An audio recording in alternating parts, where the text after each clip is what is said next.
suuqii idaacadda ee dabku aafeeyey xalay ayaanu joognaa hadalkii waxaan la qabaa salaadiinta iga horreysay intii ay yidhaahdeen baan la qabaa waxaan keliyaan ku darayaa suuqa gobonnimo ee jaarkeenna ah ee isku raranta ah in imika degdeg looga howlgalo dawladdii hoose iyo cidda ku shaqale iyo howlaha guudba inay halkaa degdeg wax uga qabtaan iyo suuqeennii la odhan jiray State House-ka oo isagana khatar badan ka muuqato sidii uu jananku yidhi hadalkii jananka ciidanka dabdamisku yidhi baan anigu xoojinayaa labadaa meelood waa meelaha aynu doonayno in imika gurma degdega loo sameeyo hal loo dabciyo waddana loo kala dhex mari karana ha loo sameeyo dadka hal la nidaamiyo waa dadkeenna meel kaleynu geyno ma garanayno dadkii bila camalka ah unbay xoojinayaan 600 oo qof ayaa ku ganacsan jiray aroortii oo soo fooftagi jiray oo nin waliba uu hayo marka ka ugu yaro 10 qof hayuu biilinayay dawladda hoosena waxaan leeyahay sidaad u nidaamin lahaydeen war idinka idin taala dadka suuqa dib ha loo eego dadka dib u dejin lagu sameeyo dhammaan muxsiniinta dadka khayr kale ilaahay wax u dhiibayowna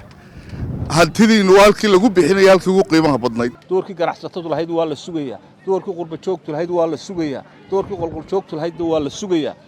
waxaan leenahay dhiisha guntiga hal iskaga dhigo waxa weeyaan hadee farsamo xumo hore dhacday oo meeshaasi cidhiiri ay ku gubatay oo meesha nidaamkeedu marka hore xubaaday imikaba dib ha laga saxo imikaba dib aan ka saxano aan isku tashanno dhulkiina wayna haynaa dhaqaalana wayna helaynaa dadkaana waxaanu leenahay hala gacan qabto fadhiga ha laga kaco dadka dayartaa cidna uma maqna ceella uma qodna waxa weeyaan ilaahay baa xali ka hakiyay taas oo ilaa idaacadda isqabsatay ilaa iyadu uu gaari lahaa meesha la yiraahdo in gobonnimo waxbad inooma baxeen alxamdulillaah rabbil caalamiin ilaahay inta inaga joojiyay baa mahadaale intana in qorayd bay ahayd in qof waliba halkaa wixii ilaahay uga qoro hero uu ka qaaday intii dambana intii kale halkaa ilaahay baa ku gubay imikana bedel khayr qaba ilaahay xaaladda baa ka dhacday alxamdulillaah ilaahay qadaray ilaahay baanu mahadnaqaynaa inaga joojiyay intaa hadda labaad waxaan naqaynaa ciidanka qiimaha badan ee debdemiska oo si mitidnimo ah oo mutadawacnimo markiiba kol qura u soo gaaray goobtaasi ayaan aad ugu mahadnaqaynaa markaas waxay fidaayeen baayeen si halis aad iyo aad oo naftoodu biyo badan ku gasho khatar ay hawsha u galeen tariiqada wada xidhnaa meel u maraan bay waayeen fad badan ba ka haystay runtii albaab ka soo galaan bay waayeen laakiin way jiireen iyaga ugu mahadnaqaynaa iyo ciidamada kala duwan ee hawsha sida fiican uga qayb qaatay aad baan ugu mahadnaqaynaa waxaa halkan 100 mitir iyo dhulka aad arkaysaan iyo 60 mitir oo ballarkaasa ayaa waxba ka bixin oo ciidigii sida ahaydeen meesha wixii yaalay dhulahaan intay noo muuqatay iyo waxa yaalay aad buu kala badan tahay intaasoo qoys oo mudood oo dayar ah 600 oo qof oo dayar ah ayaa halkan u ganacsanayay oo noloshooda ay ku xidhayd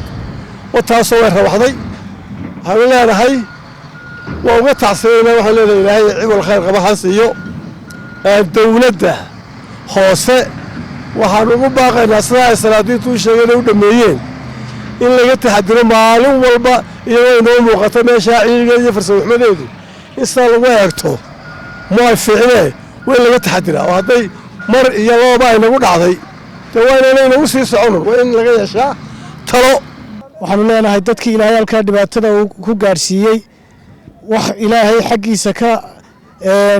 ka yimid bay ahayd oo waxaynu gacmaheenna ku keensannayna way tahayoo qaab aad u liidata baynu meesha isku dhex deganayn waxaa loo baahan yahay qofku kolka meel dhibaata ka dhacdo in wax laga fahmo waaheen sida ay u gumatay wixii ka dambeeyey waxay ahayd inaynu wax badan ku qaadanno sidaa salaadiintu ka hadashay gobonnimo iyadana dhibaato badani iminka ka taagan tahay oo si xun isku dhex degan waxaan leenahay dawladdu shaqo weyn ha ka qabato halkaa waxaan la qabaa salaadiintu intii ay madaxweynaha iyo dawladdaba ay ka codsadeen guddoomiyaha golaha deegaanka iyo maayarka oo caasimadda iyo ku-xigeenkiisa iyo inta fulintaadana waxaan leeyahay war dadkaas si degdeg ah loo soo gaadho meel ku filan ha loo sameeyo qof walibana meeluu ku ganacsado ha loogu dadaalo oo nabadgelyada aynu bidayno ha laga dadaalo intaanay dhibku imanin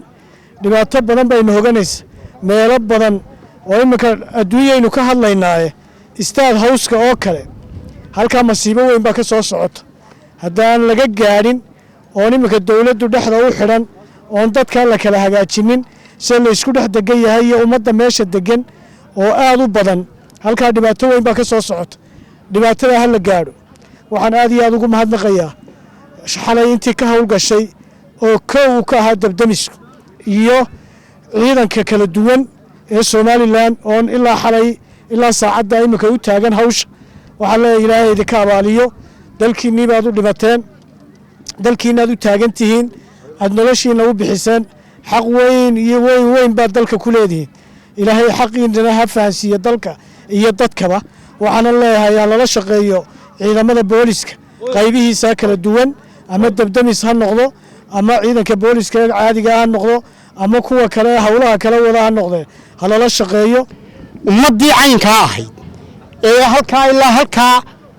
ka yani maata ganacsanaysay ee danyarta ahayd maanta waa dambaska waa masiibo qaran baa ku dhacday masiibo qaran baa ku dhacday waxaan u tacsiyeynayaa dhammaanba dadkii dhulkaa ku noolaa tiiraanyara baan u dirayaa waxaanan baaq u dirayaa dhammaan dadka qurbajoogga qolqoljoogga ganacsatada iyo waxgaradka reer somalilan waxaan leeyahay ha loo gurmado dadkaa danyarta ah ee baaba'san ha loo gurmadaan leeyahay waxaan leeyahay ganacsatada waaweyn meel kastaba waad ku bixisaane war dadkaasi maanta dab looma shidayo inta ay meeshaasi sidaa tahay carruurahaasi kumaankum carruuraana halkaa laga masruufay war ha loo kacaan leeyahay waxaan leeyahay dhammaan shacbiga somalilan waxaan leeyahay war ummaddaa ha loo gurmado ummaddaa ha loo gurmado masaakiintaa ha loo gurmado dadkaa bakteeya ha loo gurmado qofku markuu aroortiisa la soo kala salada maalintii habeenkii isagoo wixiisii haystuu tagaa maanta meel alla meelay wax ku haystaan waxoodii yaraa ee ay isku celcelin yihiin wakaa ka baaba'ay war ha loo gurmado dadka iyo shacbiga